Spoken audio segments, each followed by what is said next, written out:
Masinya Attorneys Incorporated, a boutique commercial and taxation law firm in mid-range Johannesburg, South Africa. Strategic lawyers on point with more than 20 years of practice experience. We are professional, capable, and qualified.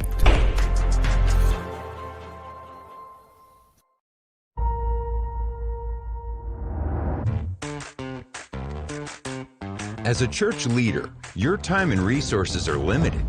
It's difficult to find discipleship and Bible study materials that are affordable, easily accessible, and high quality. But there is a way to equip the people in your church every day of the week without losing sleep. Welcome to Right Now Media, the world's largest library of video-driven Bible study resources, used by more than 20,000 churches, schools, and organizations. With a Right Now Media subscription, everyone in your church can access thousands of biblical resources for kids, couples, small groups, and more. Give your members access to great content, anytime, anywhere, on any device. And God specifically says, the way you think, that's not the same way I think. Equip and inspire everyone in your church beyond Sunday. Hello, everybody. Thank you so much for joining me in Solomon's Temple. My name is Solomon Nizang Shams. I'm really sorry for starting a bit late. If you're watching live on Facebook and also on YouTube, thank you so much for joining me right here in Solomon's Temple. You're welcome. I hope you're doing very well. And if you're watching much later at the recorded version, I want to welcome you also. Thank you so much for being here. Don't forget to subscribe to this YouTube channel. That is Solomon's Temple. Do not forget to subscribe to Solomon's Temple. Please just click on the subscribe button and you're going to be here. Rose said, no problem. We are waiting. Yes, I'm here now finally. Tamara is from Asia.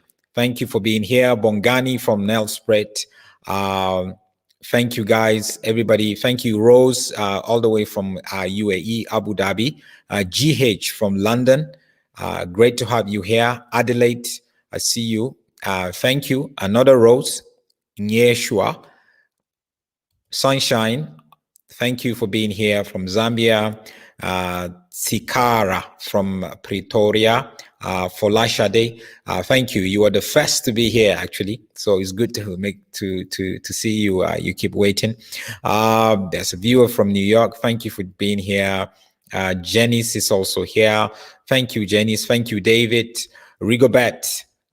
From Chief and Babies here. Yes, Rigobert from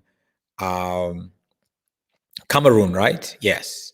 Thank you, Marilyn from St. Martin. Aminata, as usual. Maddie is here, all the way from Jos Plateau State, Kingspan. Thank you, everybody, that and for your patience, and you waited, and you just you just patient and you waited all the way. We also have Boniface also from Zambia.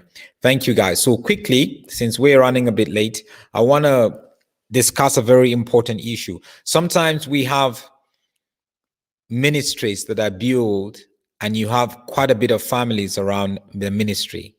Families are involved in ministry. You have families, either the one member of the family started the ministry and then the others are part of it by virtue of the fact that they're family, brothers, sisters, sons, daughters. Either they're serving as pastors, they're serving as leaders in just so many different ways.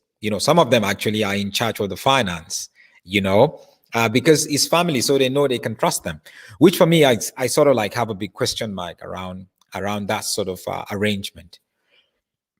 And we've seen that. And because it's family, you always want, people want to call the shots one way or the other. And it becomes sort of like complicated. So today, I'm zooming on the family of the Iginlas, Iginla family drama. So I'm zooming in on Joshua Iginla. We know Joshua Iginla. He calls himself brother or Pastor Joshua Iginla. He's based in Johannesburg. So he's based, in Johannesburg and Abuja, Nigeria. He has a big church in Abuja, Nigeria. He's very controversial. I consider him a false prophet. I consider him a charlatan. I consider him someone who is fake. I consider him someone who isn't faithful to his wives. You know, he's currently married to 2 wives, one in the US and one a South African. I have all their details, their marriage certificate, when they got married and everything. So let's not even go there. Just go watch one of my previous programs. You would see everything. He didn't divorce his first wife and he married a South African wife, and he tricked the first wife to move to the US. A whole lot of drama that you don't even know what to trust. And he's somebody that is also very much involved in the occult, you know, where he does a lot of divination. That is Joshua Iginla. But he has a massive church in Lagos, in Abuja, Nigeria. Even in South Africa here, he's building a big church. In Abuja, he has a big church, and there's big crowd, big crowd, right? He's one of the guys that came out supporting TB Joshua after he passed away, defending TB Joshua as a true prophet. No, TB Joshua was never a true prophet, excuse me. It's just so obvious and blatant around that. So, but around Iginla's family, I'm about to bring into the studio. She's behind she's in the studio right now, but just behind the scene. I'm going to bring her a young lady who got into the Iginla's family through a relationship with Joshua Iginla's younger brother, who is called Precious Iginla. Am I right? Precious Iginla. So, and they had a relationship. They got married. They were blessed with 2 kids. But today the kids, as the mother, the kids are not even with her. She hasn't seen the kids for a long time. They basically abducted the kids and they kept the kids away from her. She is from Jos, Plateau State. And he is, obviously, we know, from the south part of Nigeria. But they're in Abuja. They had a decent relationship. There were a lot of drama around it, but that's not my place to actually say that. But the most important thing that I want to bring to the platform today is this young lady needs help. Even before I bring her in, begin to think.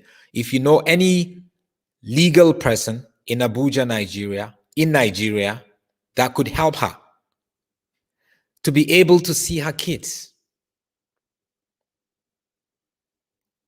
please recommend. If you want to support her financially so she could get her kid, she could get some money for legal cost and pay attorneys and get to see her kids, a boy, a young boy, and a girl, please help her.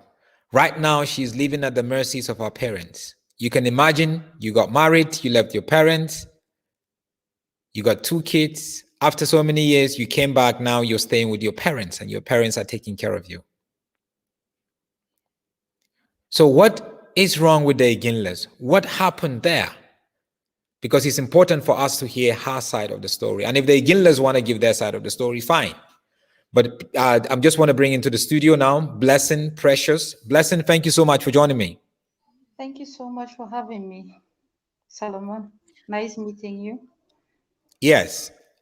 Yeah. I just tried to give an introduction, just based on the little that I know. I know you got in touch with me and told me a bit of your story. But from your side, just give us a little bit of background, how you met Precious Iginla, right? Who became your husband. And he is the younger brother of Joshua Iginla. Now, this is Precious Iginla, right? Yes. With your kids, the little girl in yellow and the boy in suit. Those are your kids. Yes. How did you meet him? And what was your relationship like? And how did you guys get married? Actually, I met him on, I was a member of Joshua Iginla's church in Abuja. So, because my parents based in Abuja, so I was member to Joshua Iginla's church. He chatted me on Facebook. We actually met on Facebook. We met on social media. Then I saw him for the first time. When was that? That was like 8 years ago, because we dated 1 year and got married like 7 years ago. So ever since then, it has been battles, battles, battles, battles, battles from the family, from Joshua Iginla. Joshua Iginla will not let me rest. Joshua Iginla will not let me breathe. Joshua Iginla will not let me have peace of mind. And whatever he says, his family will stand by it. It's as if I'm married to him, but I have no Let's connection to him. take me back to before you got married, when you guys were dating, before you got Yeah. married and getting married. Was there opposition from the family, and why? What was the relationship? Joshua Iginla, yeah, there was opposition from Joshua Iginla.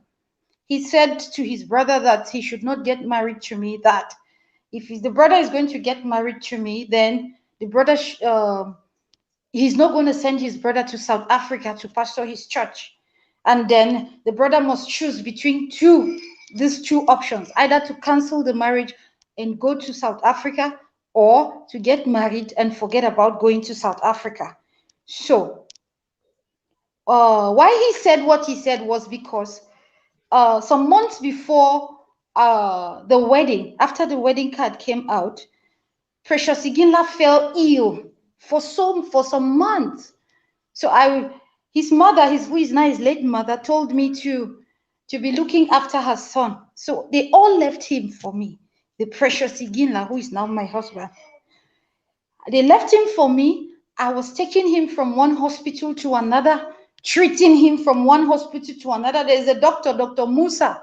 He knows me, even in Abuja.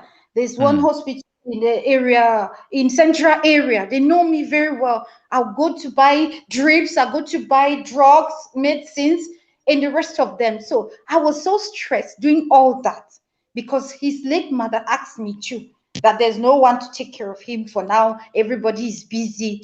So after he got better, the brother asked him to come over. When he went to see his brother, that is Joshua Iginla. Joshua Iginla now gave him an offer that for him to have fall sick before his wedding day, date, it means I'm a bad luck, I'm a witch. He shouldn't get married to me. You see? So my mistake was, I know that this man did not approve of my marriage to his brother. Why would I still go on? Though I was naive, I was young. I didn't know much. I knew nothing. Unlike now that I know so much. So out of that, my young experience, the brother convinced me to get married to him and forget about his brother. Everything the brother said and that nothing. Yeah, this time around he wants to get married. That each time he picks a girl he wants to get married to, his brother always opposed to the marriage. So this time around, he's not going to take no from the brother. He's going to get married to me. So that's how our marriage came into play. It has been from one battle from their side to the other, one battle from their side. Before I had my child, my first son, it was something else. It was something else. I've gone through so much. I've been exposed to things that I never thought I would be exposed to.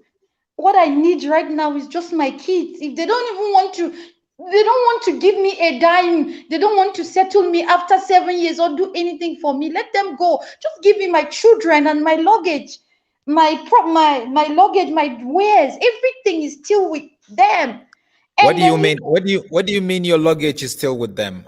How did you leave? I didn't leave. Ever since the marriage. How did you guys disengage? That's what I mean. Since your Okay. luggage, are you trying to tell me like you left there with nothing? Not even a penny.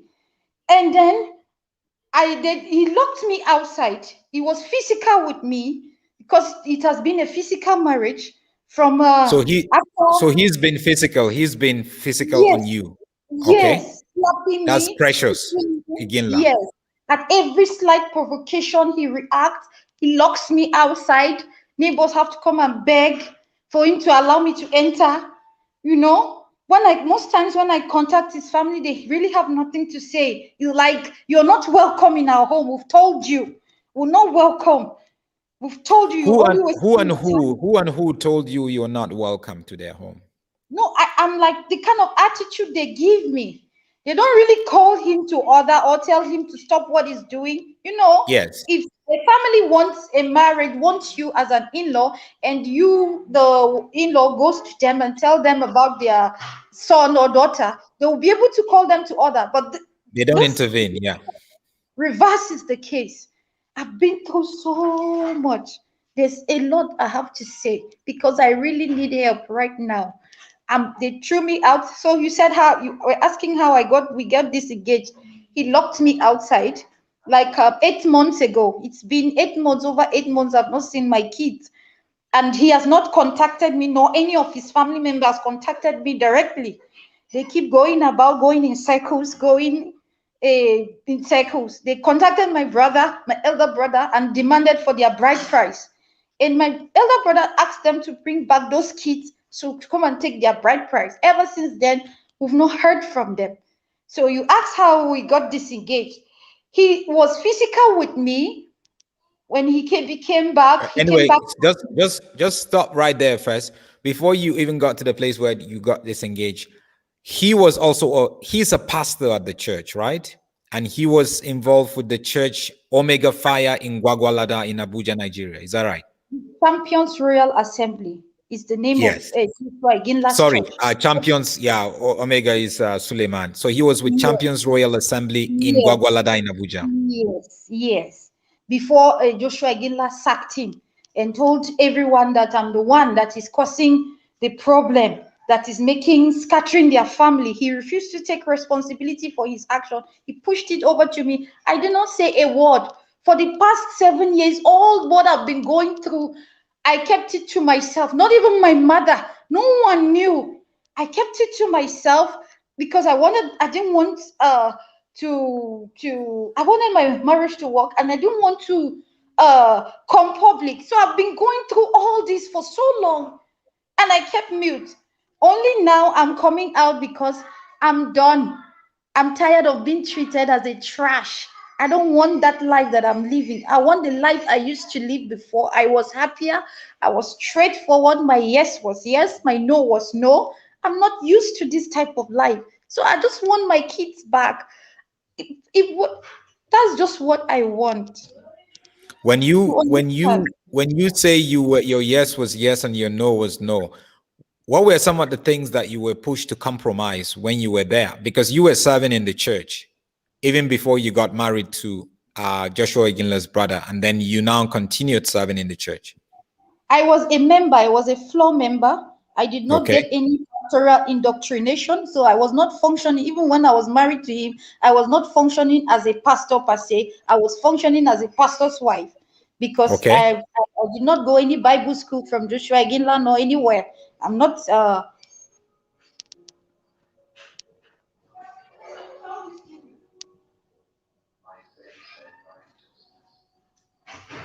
Keep talking. I can hear you. Sir, hello. Yes, I can hear you. All right. So Yeah. I did not get any indoctrination as a pastor.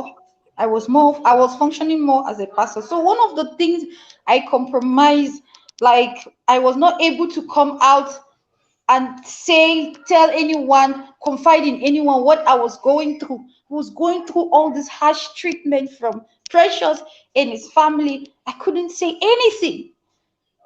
You understand? So that life that I lived, I didn't like it.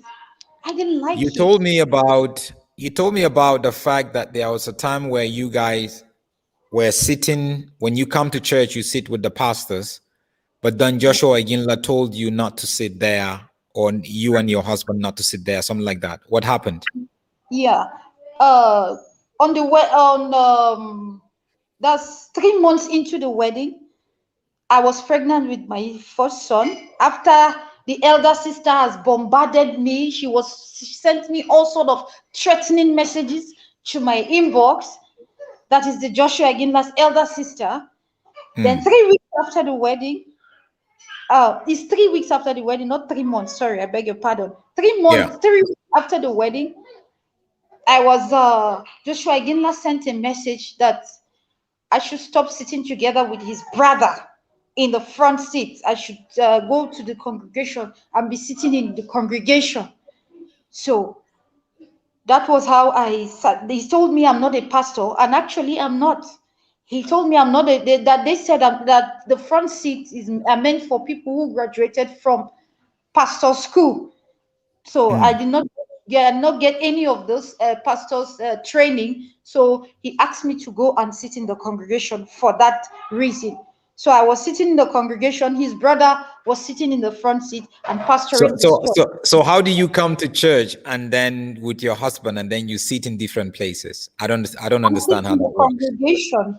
It's either you sit in front with the brother or the brother goes and sit in the congregation with you because you're a couple. I know because he wasn't there really, even if he's work, the fact that you are his wife, that should give you the privilege because it's important for couples to stay together.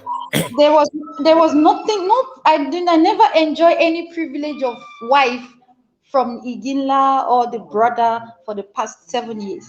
I was being treated as a trash. And then I just got enough. This last one they did, I said, I need, because this is becoming a threat to my life. I want my life. My life is very, very important to me. And I've said it before, if anything happens to me, hold the Iginla family responsible. Because there was a time Precious Iginla even strangled me. He slaps me. He beats me. He pushes me out of the house. From the day one of the wedding, everything like that, the attacks, everything is so much.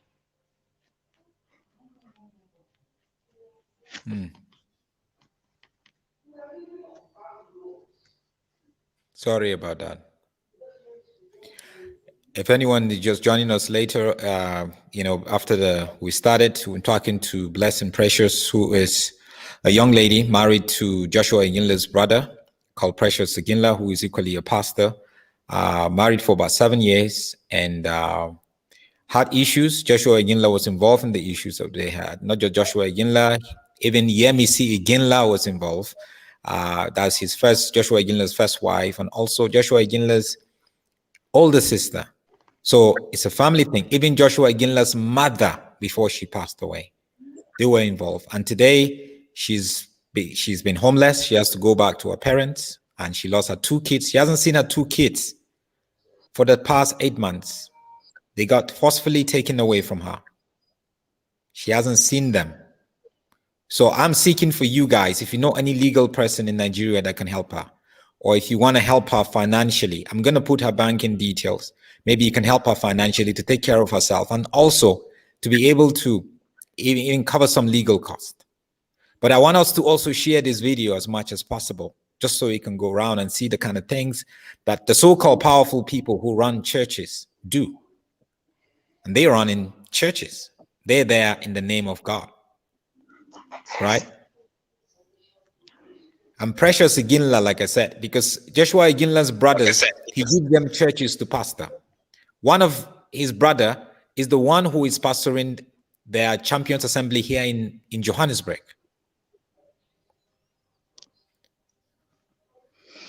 You also didn't get a good deal from his mother. There was a time you were complaining to the mother of Joshua Iginla and Precious, and she couldn't help you. No, they don't. They used to treat me like an outsider. No, not like a wife or I'm having any relationship with them. You understand? Sorry, I'm being emotional. It's just so much that has happened, and each time I think about it or I say it, I get so emotional, So the mother, she stands where her son is standing. You can see how malnourished my children look. They cut off my daughter's hair. They are suffering both emotionally, physically, and psychologically. The reason why I'm here today is not because I want to stay married to Precious Iginla by force, because marriage is not by force. I just want my kids. You understand? So even the mother where Joshua Iginla is standing is where she stands before she passed on. These were my kids before, how they look before and how they look now. And when I talk, and when I come on up here and I'm talking, they want to make it look like I'm one of those people that come on social media to drag people, to blackmail them, when in reality they are the one torturing a victim. They are victimizing me, and they want me to keep mute about it. I must just comply with them as their slave that have been complying with them for years, as that's what they've been doing to me.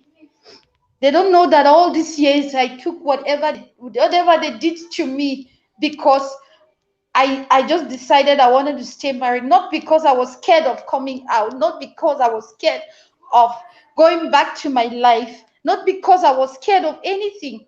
I was doing business, I was selling suits, I was selling shoes, I was doing well before I got married to Precious. It stopped me from doing business. The business he refused to open for me. He does not give me money for upkeep. He does not buy clothes for my children. Nothing. Everything has to be fight, fight, fight, fight, fight. Everything has to be fight, fight, fight.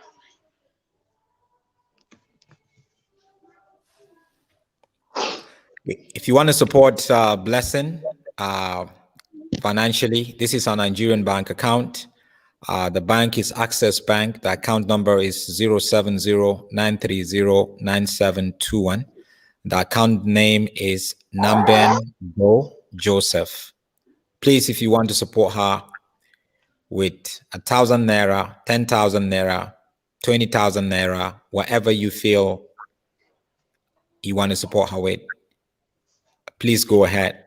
Blessing, there is this photo of you after he had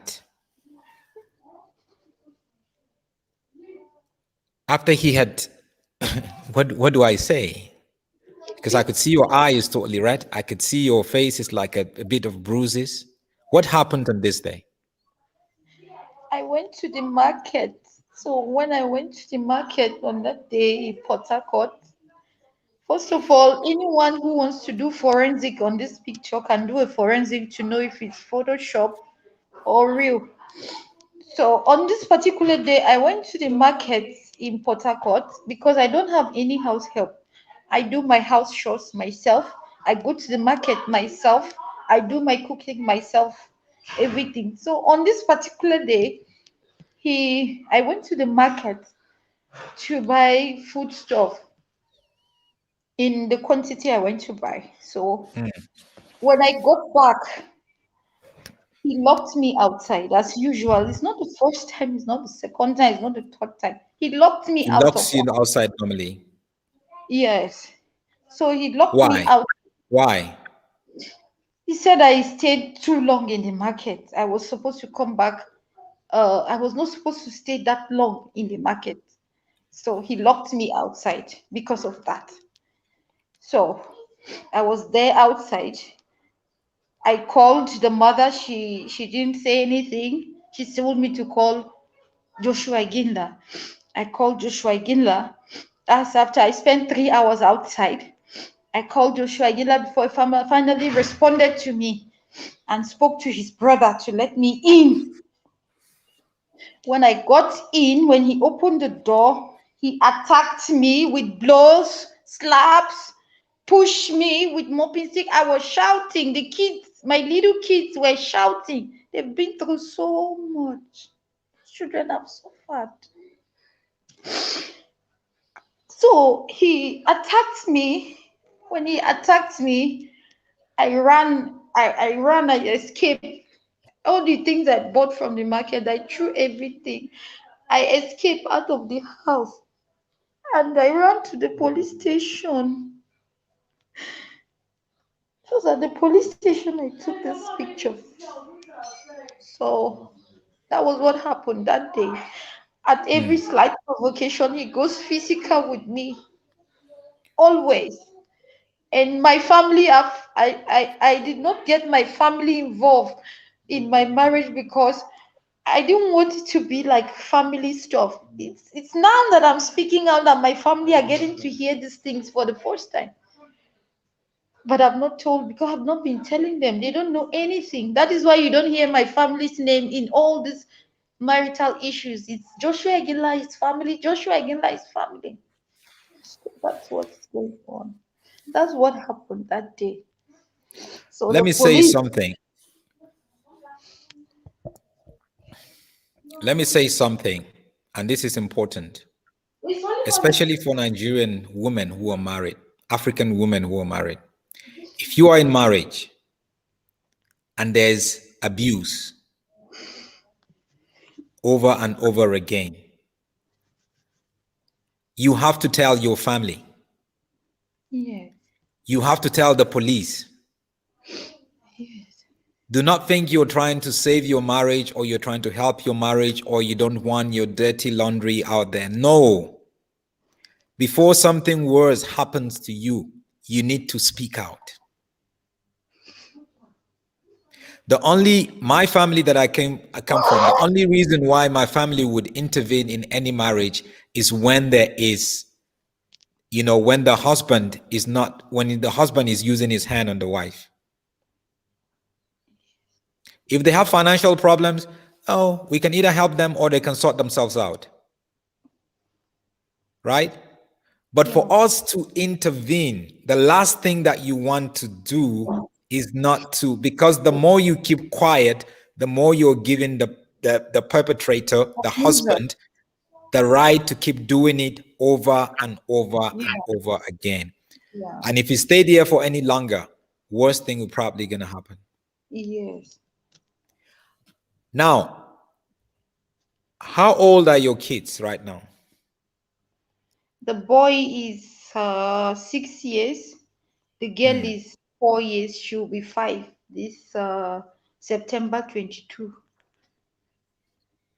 Yeah. And how do you feel not being part of their life for 8 years? You gave birth to them, you raised them.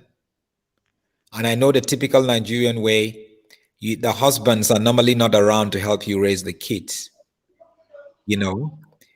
Only a few husbands. I'm not saying there are no husbands that do that. When my kids were growing up, I actually changed my kids' nappies much more than my wife did. I washed and bathed my kids much more than my wife because I needed to help her. But I know in Nigeria, you don't get a lot of that. Yeah. You raise these kids, you spend time with them, and today they're not with you. Not just today, for the last 8 months, they're not with you. How do you feel about that? Not seeing them growing up, not hearing them come to you and complaining about whatever is going on between them, not hugging them in the morning, not making food for them.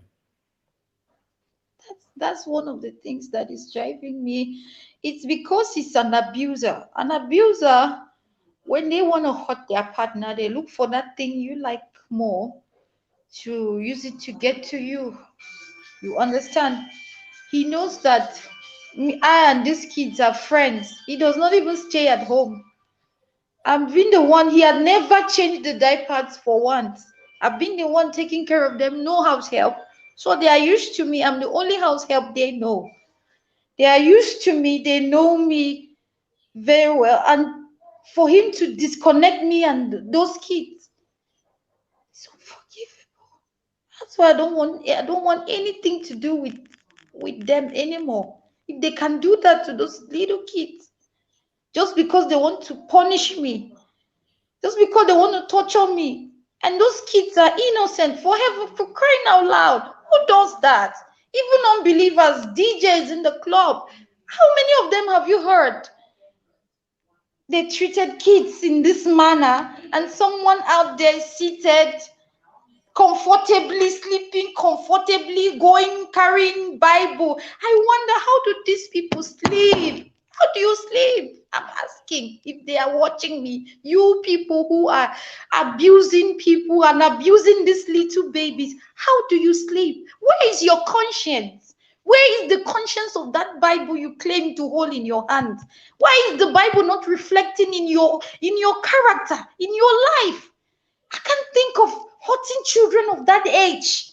Just because I want to claim I am superiority, or I want to claim I have the money, or I want to claim I can do and undo. I mean, where is all this coming from?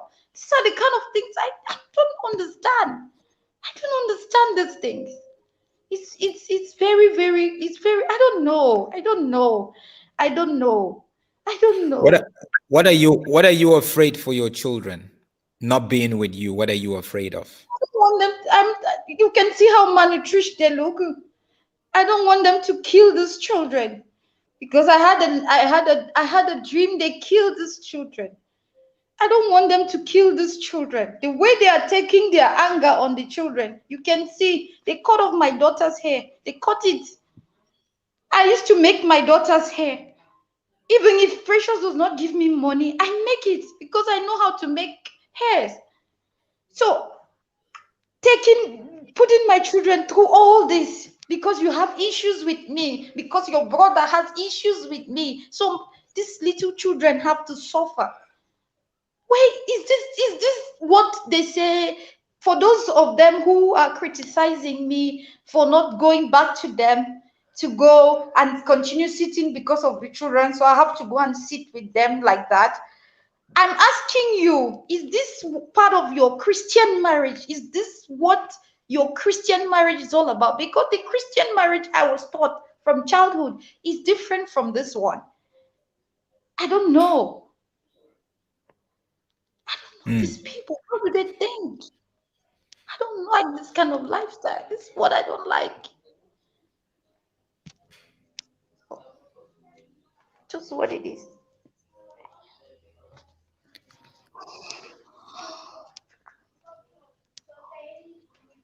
You could imagine the tears they will be crying. They want to see their mother, because early in the morning, at times I make tea for them. They wake me up in the night. I make tea for them at night. They take tea. I'm the one who wakes up to dress them for school. They go to school. So you could imagine you can see the emotional and psychological stress they are putting these kids through for so many years. Even before I give birth to these kids, it's been one threat or the other I get from the Iginlas family. They never wanted me. So I'm ready to leave their son alone for them. They can have all their son to themselves. I just want my kids back. And my luggages, they said they don't want to give me anything, that because I did not came to their house with anything. They can keep it. They can keep all their money. All this is because of money? Really? You can keep your money. All I want is my kids and my luggages. That's all. Since money is what you need, is all about the money. I don't know. We've gone through so much. There were times where, when Precious Iginla was sacked, we couldn't eat 3 square meals daily. Those kids have gone through so much. Like the girl, diapers to buy pampers. Sometimes I have to use clothes, napkin to cover her because he couldn't afford pampers. It was so bad. We eat sometimes like once a day. We went through all this. And on top of that, I'm the one who has to be blamed for what I don't know. These children have suffered. They've been through so much. I need help. I want to get my kids. I want justice.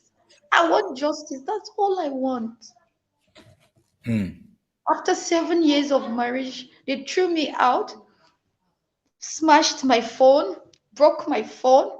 It was neighbors that came and separated us in Port Harcourt that day. When the neighbors separated us and took me to their house, those neighbors gave me shelter in their house. And I stayed there for a month. Precious Iginla did not bother to come over. In fact, he brought 2 security men and put at the gate of the house and told them, gave them an instruction. Any day I come close his property, they should tell that they should send me off. They should not allow me in. So I was at the neighbor's house for a month. And when I got tired of staying there, I left and I returned back to my parents' house. They did not come to look for me.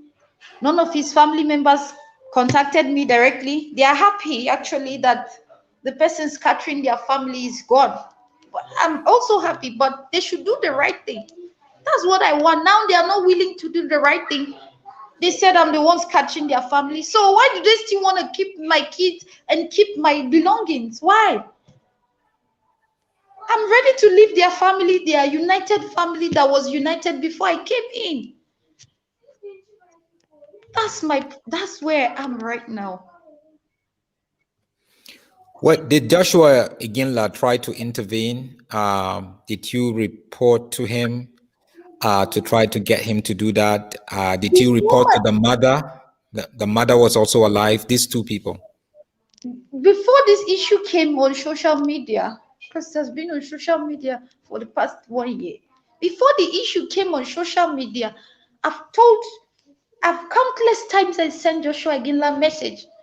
Countless times I call him, sending voice recording. You know what he said behind? That I'm trying to blackmail him and his brother because they have settled. So I'm looking for a way to make them have issues. That is why I'm telling him all this. You understand? I'm not someone that would come to social media or go to any. If I could go through what I went through for 7 years without telling a friend or a mother or any of my siblings, then coming up on social media, just like from last year, you should know that it's because their family and the Joshua Iginla was not responding. From the beginning, they stated their mind, they made it clear for me. So There's someone in the US called James Bond. He's saying that he's going to give you $100. Thank you so much, and thank you for everyone who is willing to give. Do you have a PayPal account? thank you so much. Do you have a PayPal account? No, I don't, but Okay. you can use Okay. Western Union or Western Union or whatever, and I'm gonna put her number. Maybe the best thing is to get in touch with her on this number. Send her a WhatsApp message or a text message. no, my WhatsApp number. My phone So number. so this is a WhatsApp number. Send her a WhatsApp message here. +234 701 908 7735. Send her a WhatsApp message, please. WhatsApp message, just so you can make arrangement for you to help her financially, so she could be able to actually get her life going. She left that home with nothing. They say she came with nothing. This is pastors we're talking about. And if you were pastors and you were treating a wife that way, a mother that way, then there's a big problem. I don't care what the issues are, right? There's a way, as a leader, there's a way that you should do things. And separating her from her two young children, 7 and 4, that in itself is a great pain. So please, if you want to support her, please send a WhatsApp message to this number, +234 701 908 7735, and make arrangement through Western Union or whatever form of money transfer that is best for Nigeria. So you can do it. And if you are in Nigeria watching, and if you want to support Blessing, she has an Access Bank account. The account number is 070-930-9721. And the account name is Namben Go Joseph. Like I said, nothing is too small and nothing. You see, sometimes we, unfortunately, you and I need to take responsibility for the actions of so-called Christian leaders, so-called pastors and prophets. We need to step in. And family is family is very important before God. And for them to get to this level, where 7 years of her life, she left the home with nothing. Actually, the kids she gave birth to, she left the home without them. Because these guys feel they're powerful, they are connected, They are rich. they're I'm rich. poor. So I'm from a poor home. So there's nothing I can do. They are the oppressors. They are in money. It's all about the money. It's all about the connection. So that's what it's all about. So any human rights that can also help me, Yes, like human rights activists, human yeah, rights lawyer. human rights in Abuja that can also help me fast track pressures and give me justice, my children and my lockages. I would be happy because I don't want to go back. They will kill me. My life is threatened. They send some of their church members to tell me to come back because of the children. If I want to see the children, I should go back. They had to send church member because I'm a nobody. They can call me because they don't have phone. They don't have my phone number. So they send some of their church members to tell me to come back to the house. If I ever want to see my kids, if I want to, I must go back. And I'm like, I'm not going back. I'm very straightforward. I can't pretend to go back and sneak and bring out those kids and as if I'm a thief. I didn't steal anything. And I cannot even, I said I don't want the marriage anymore. I'm tired. I was having BP before I left the house. I was having high blood pressure. I can't sleep. I don't have peace of mind. It's from one battles or the other, one battles or the other, one battles or the other, one battles or the other. I'm from a decent home. We're decent in our family. So all these things I've been exposed to is too much for me. I can't bear it anymore. I don't want any reconciliation. I don't want the marriage anymore. I just want to be happy, have my kids back, and move on with my life. That's all. And I've told them this in private. They ignored me and said I must come back.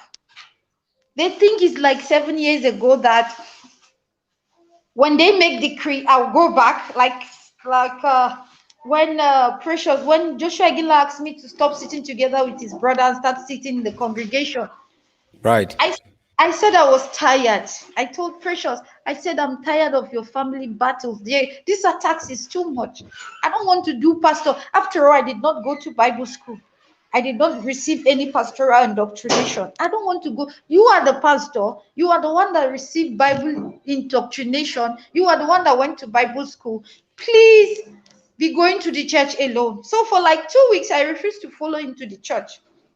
I was sitting at home.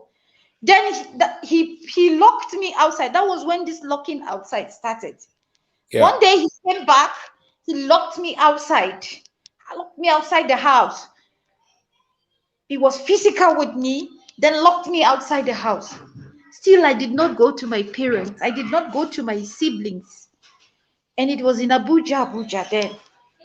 I went to one church member's house and I told them that this what's going on. This what's going on. One Miss Okangbe, their woman leader at that time. I went to her house. She housed me for 3 days. And Precious Iginla said if I want the marriage to continue, I should come and beg his brother because I've offended his brother.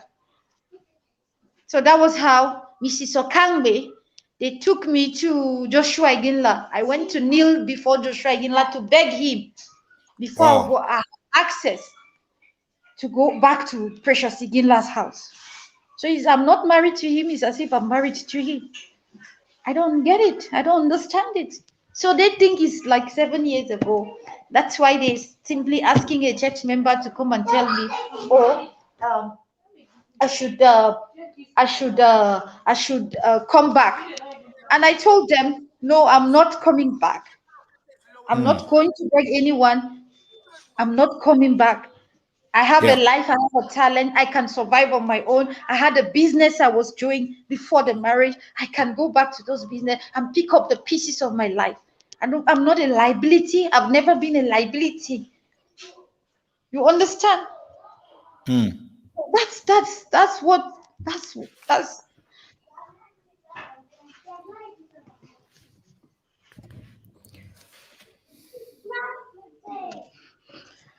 oh,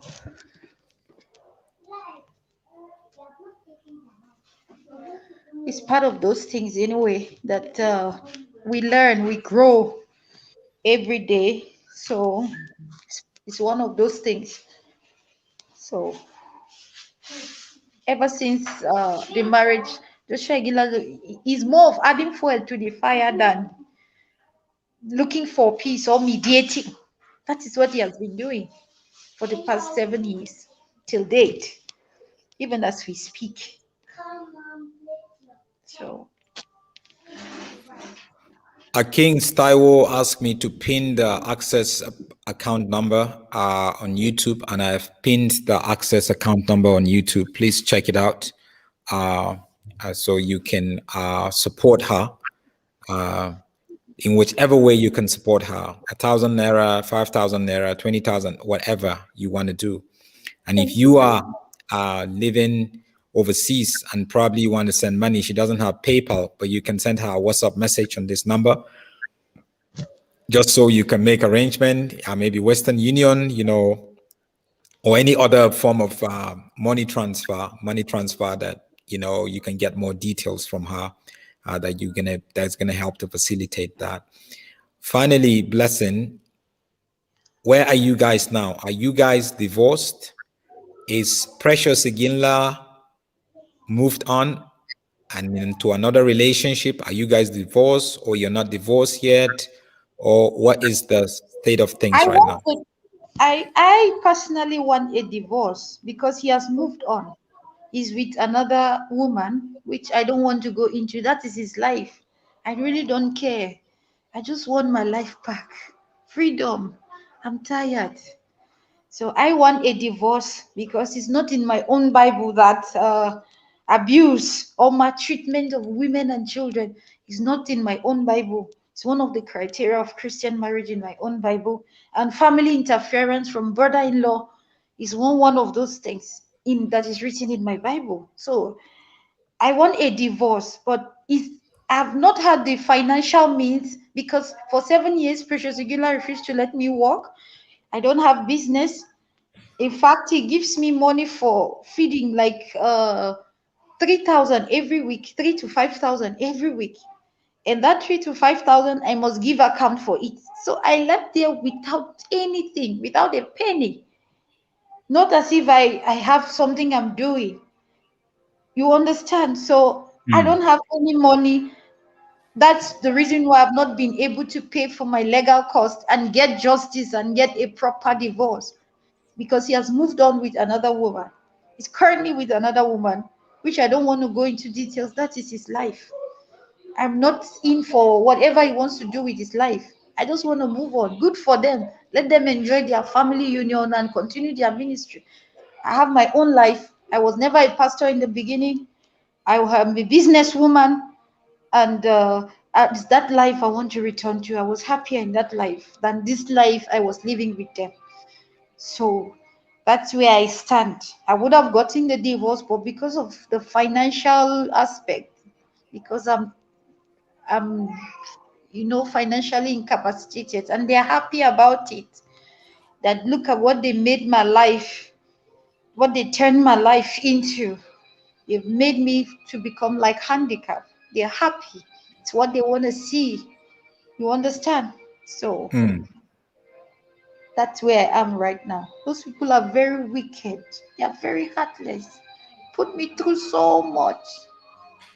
They put me through pain, false accusation, what I never knew nothing about. They called my name. I suffered. No good feeding. No money for upkeep. Nothing. I went through so much, so much. I don't have strength to go through more with them. So that's why I'm looking for help, like financially or legally, human rights. Let them get involved. Help me. I'll carry this matter for me, because church of nowadays not like church of before. If it's church of before, those kind of things will be trashed in the church. They will help the woman, save the children. Not like church of now, that you can do and undo because you feel that I don't have anything. My dad is late. My father is late. Actually, I didn't think my dad is alive.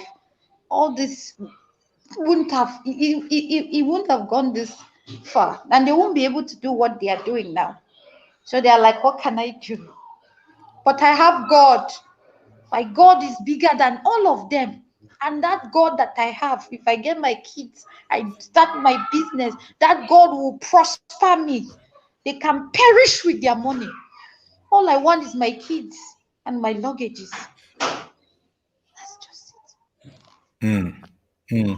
Chief Fine Babe, thank you so much. She said, this is sad. Brother Solomon, I will give her my own contribution. And you too on Saturday. I can't stand her agony.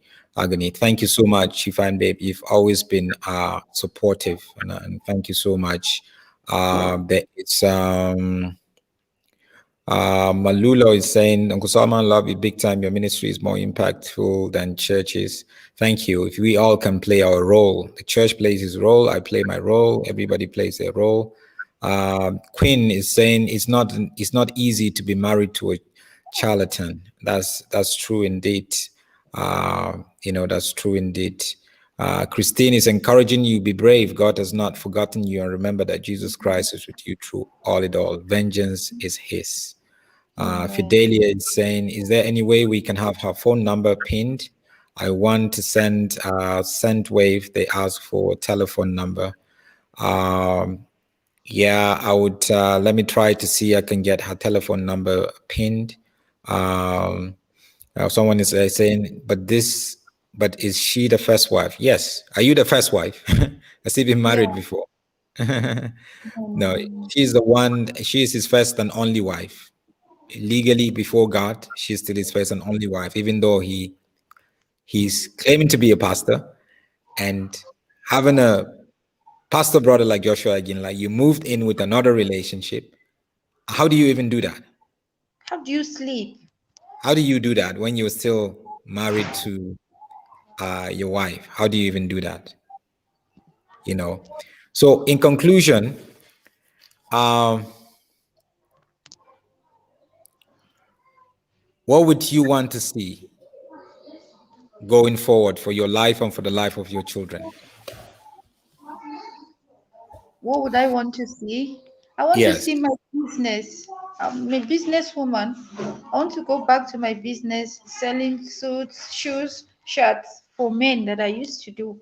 That's the life I want to go back to. And I want my children back, so I will send them to school and I'll be there for them emotionally because they've gone through so much emotional torture. Even as we speak, they are still punishing those children. Those children are going through so much. So when I have my kids, give them the life that they truly deserve because they deserve the best. I love my kids so much, so much. They are my best friends. I love them so much. I can't wait to have them back. I can't wait to be a businesswoman and have my business going. It's fine by me. That's the life I want. I don't want to be all this pastor cycle of this. I don't want to do that. I don't want to go into that. No, I don't want.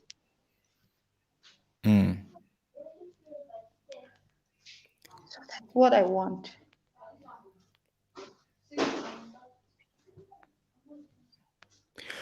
We were not able to get across to Precious Iginla, but what I will do is I would try to call him myself afterwards and speak to him, and I'll bring feedback here, for everybody.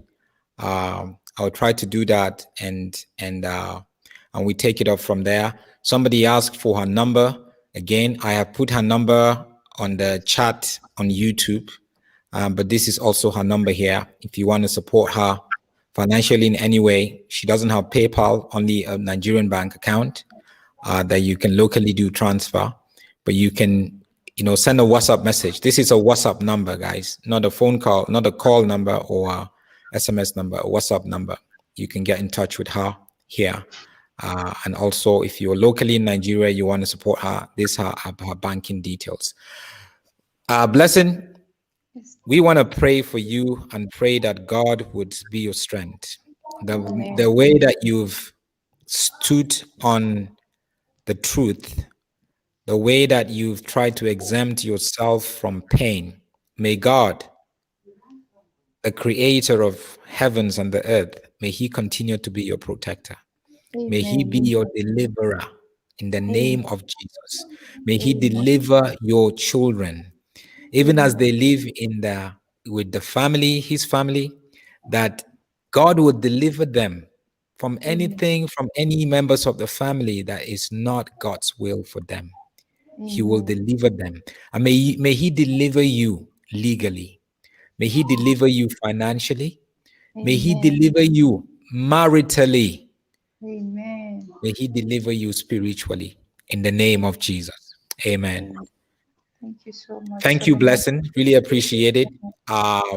Anybody that gets in touch with me, I would send them across to you. And also, I want to thank everybody who's been here. There's quite a lot of people commenting, and you know, wanting, just encouraging you and whatever, but just stay strong. Thank God you is so with you, and God will continue to be with you. Amen. He's Thank on you so your much. side. So thank Thank you you. so much, Blessing. God bless you. Yeah. Thank you so much. I appreciate you. I appreciate you guys. God bless you so much. Thank you for the support.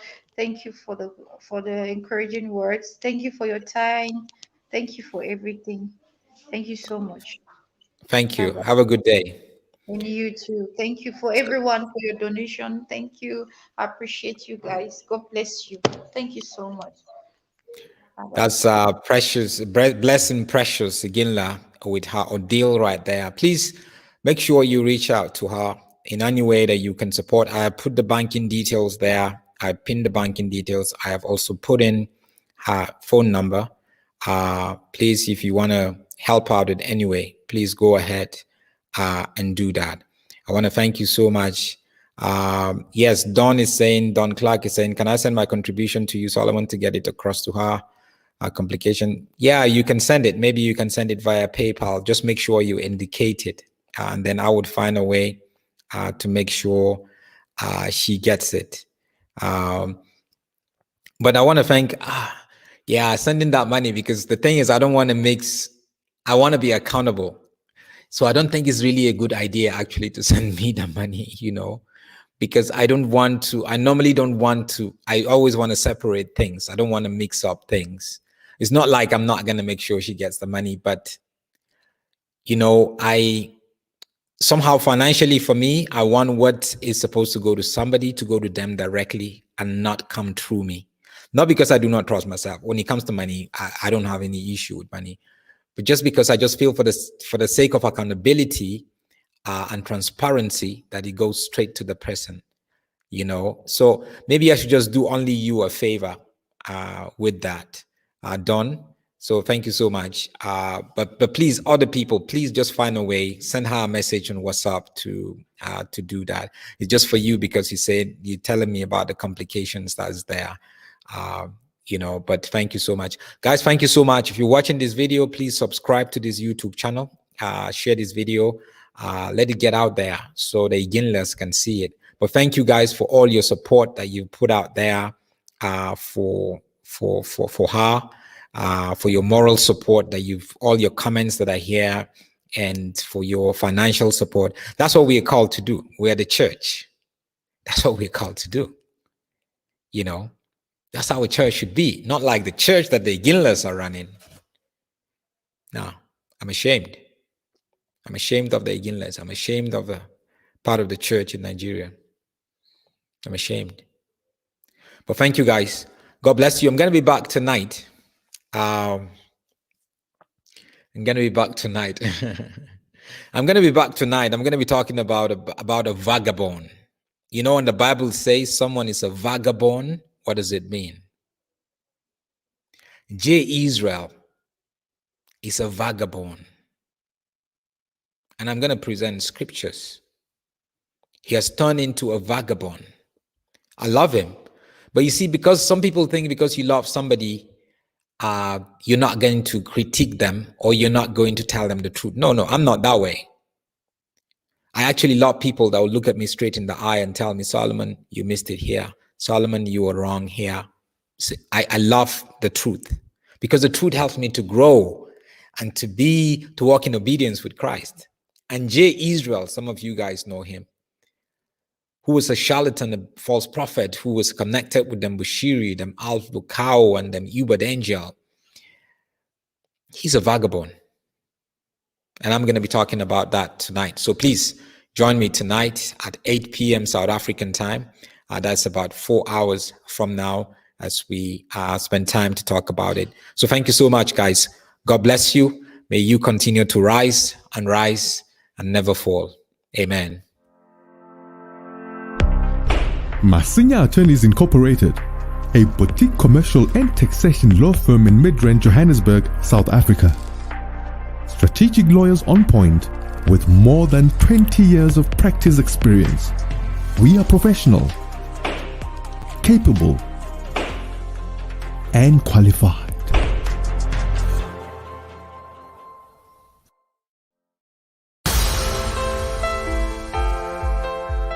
Hi, my name is Reju, Dr. Reju. I'm a workplace effectiveness strategist and I consult for churches because I have a passion for pastors. I have a burden for pastors because of my belief in the tremendous amount of influence that they can have in society. But over the years, the global church, we've focused on only what happens within the four walls of our buildings. We've reduced the definition of church to a building which we know is not accurate. But the purpose of this conference, this workshop, is to give us a wider kind of horizon, to widen our horizon, to look at the church through a truly biblical prism, to expose pastors to gain an insight into the biblical definition of church so that we can express that full definition and become that externally focused church. A friend of mine once said, "Where is the church on a Sunday after the parking lot is empty?" That is what this workshop is all about. Call Joy Bringers on the numbers on your screen.